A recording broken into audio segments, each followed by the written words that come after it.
Hello everyone, welcome to teach me out. और आज हम बात करने वाले हैं कि कैसे हम जावास्क्रिप्ट के किसी भी डेटा को एचटीएमएल के अंदर कॉल कर सकते हैं। तो बेसिकली आज हम बात करने वाले हैं गेट एलिमेंट बाय आईडी की। तो चलते हैं, शुरू करते हैं आज का सेशन। तो सबसे पहले हम अपना विजुअल स्टूडियो कोड ओपन कर लेते हैं और यहाँ पे एक नई फाइल क्रिएट कर लेते हैं। इसको सेव कर लेते हैं। कहाँ सेव करना है? डेस्कटॉप के अंदर जाना है और यहाँ पे अपनी फाइल को नाम देना है, जावास्क्रिप्ट वाले फोल्डर के अंदर जाना है और यहाँ पे अपनी फाइल को नाम देना है session4.html, session4.html। और इसको हमने किया सेव। यहाँ पे हम अपना बेसिक सा HTML सिंटैक्स लिख लेते हैं। HTML हेड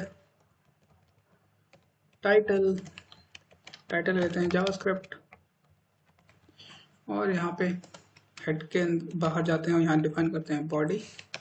और बॉडी के अंदर कुछ भी अभी नहीं कर रहे हैं हम। यहाँ पे देखिए सिंपली क्या करने वाले हैं, जावास्क्रिप्ट लिखने वाले। तो जावास्क्रिप्ट का बेस्ट लोकेशन आपको पता ही है कि हेड के अंदर यहाँ पे हम लिख सकते हैं। तो यहाँ पे मैंने अपना टैग डिफाइन किया स्क्रिप्ट और उसको क्लोज कर लिया स्क्रिप्ट।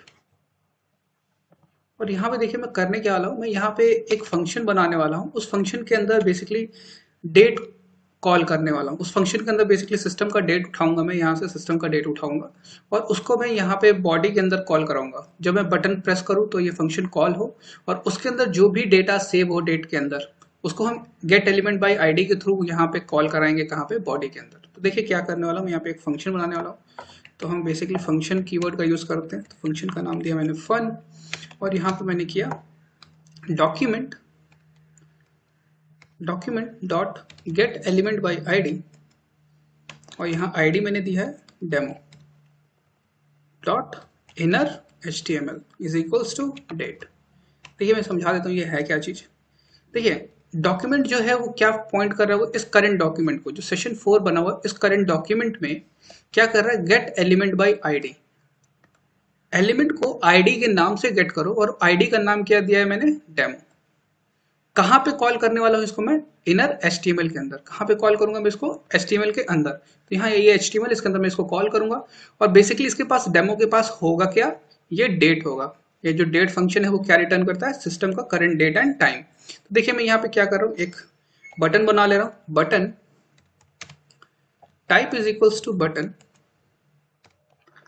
On click. जब मैं इस पर क्लिक करूँ, बटन पे क्लिक करूँ तो क्या कॉल हो जाए, फंक्शन कॉल हो जाए। तो फंक्शन का नाम था फन, तो फन कॉल हो जाए, ये फन कॉल हो जाएगा। ठीक है, जब मैं बटन पे क्लिक करूँगा तो ये फन को कॉल करा लूंगा और यहाँ पे मैं इस बटन का नाम देता हूँ क्लिक हियर। ठीक है, और यहाँ पे मैं क्या करूँगा, एक कोई भी टैग यूज कर सकता हूँ मैं, पैराग्राफ, आईडी, स्पैन, कोई भी टैग यूज कर सकता हूँ। मैंने पैराग्राफ टैग लिखा ID is equals to demo और यहाँ पे मैंने इसको क्लोज किया। देखिए हुआ क्या, जब मैं इस बटन पे क्लिक करूंगा, क्लिक हेयर पे जब मैं क्लिक करूंगा तो वो किसको कॉल करेगा, इस फंक्शन को कॉल कर देगा। इस फंक्शन को कॉल करने के बाद जब वो देखेगा कि भाई डेमो के अंदर क्या सेव है, डेट। तो आपने जब उस डेमो को यहाँ पे कॉल किया है तो इसके अंदर जो डेमो के अंदर जो डेट होगा वो यहाँ पे कॉल हो जाएगा। बिकॉज ये जो आईडी होती है ये पूरे डॉक्यूमेंट में सर्च की जाती है, ये आईडी सर्च की जाएगी तो ये आईडी यहाँ पे डिफाइंड है। ये आईडी अगर डेमो नाम से लिखी है तो आपको यहाँ डेमो ही लिखना होगा। अगर आपने यहाँ पे डेमो 1 लिखा होता तो यहाँ पे आपको डेमो 1 ही लिखना होता। ठीक है, चलिए इसको मैं रन कराता हूँ, फिर से एक बार और एक्सप्लेन कर दूंगा। तो यहाँ पे मैं गया फोल्डर के अंदर और यहाँ पे सेशन 4 को मैंने ओपन किया और मैंने किया क्लिक हेयर।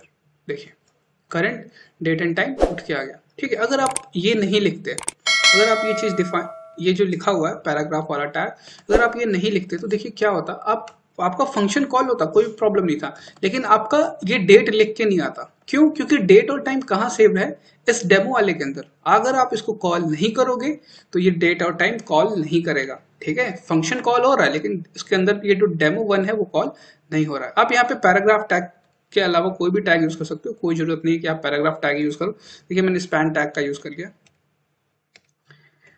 और अगर यहाँ पे मैं डेमो लिखा हुआ तो मैं यहाँ पे डेमो की जगह कोई भी लिख सकता हूँ, मैं एबीसी अपना नाम कुछ भी लिख सकता हूँ और मैं यहाँ पे भी एबीसी के ही नाम से फिर कॉल कराऊंगा। ठीक है, आपकी मर्जी, आप कुछ भी डिफाइन कर सकते हो, कोई जरूरी नहीं जो मैं डिफाइन कर रहा हूँ वही डिफाइन करो। देखिए करंट डेट एंड टाइम आ गया। डिफरेंस ये आया कि पैराग्राफ टैग का जो डेटा आ रहा था वो नीचे आ रहा था और स्पैन का ऊपर आ रहा है। पैराग्राफ टैग बेसिकली क्या करता है, एक लाइन ब्रेक करता है। उसने बटन के बाद एक लाइन ब्रेक करके नीचे आ गया था, लेकिन स्पैन टैग ऐसा नहीं करता है, ब्रेक नहीं करता है कोई भी चीज लाइन, तो इसीलिए उसके जस्ट बगल में ही प्रिंट होके आ रहा था। ठीक है, एक बार और समझ लीजिए, डॉक्यूमेंट जो है वो करंट डॉक्यूमेंट को पॉइंट कर रहा है। ठीक है, जैसे ही आपने इस बटन पे क्लिक किया, ठीक है, आपने इस बटन पे क्लिक किया, फंक्शन ये जो बटन बना रखा है आपने, इस पे जैसे आपने क्लिक किया तो उसने इस फंक्शन को कॉल किया, क्योंकि आपने क्लिक पे क्या करा रखा है, इस फंक्शन को कॉल करा रखा है। उसके बाद आपने कहा है कि डॉक्यूमेंट में gate element by ID, document में, इस डॉक्यूमेंट में एलिमेंट को आईडी के नाम से कॉल किया जाएगा। वो आईडी क्या है, एबीसी। ठीक है, मैंने कहा हाँ ठीक है, एबीसी से कॉल किया जाएगा। कहाँ कॉल किया जाएगा, इनर एचटीएमएल में। हाँ, मैंने कहा ठीक है, एचटीएमएल के अंदर ही कॉल करना है।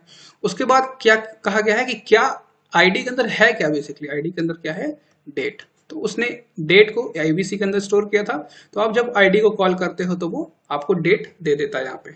ठीक है, आपको डेट लाके प्रिंट करा देता है। ठीक है, बहुत सिंपल सा कोड है, आप समझ में ही आ गया होगा आप लोगों को। ये आपको जानना जरूरी है, क्योंकि हम आगे जो भी प्रोग्राम्स करेंगे उसमें बहुत ज्यादा यूज होने वाला है। ठीक है, so that's all for this lecture, and please like and subscribe, teach me out, and please do support my channel. Thank you.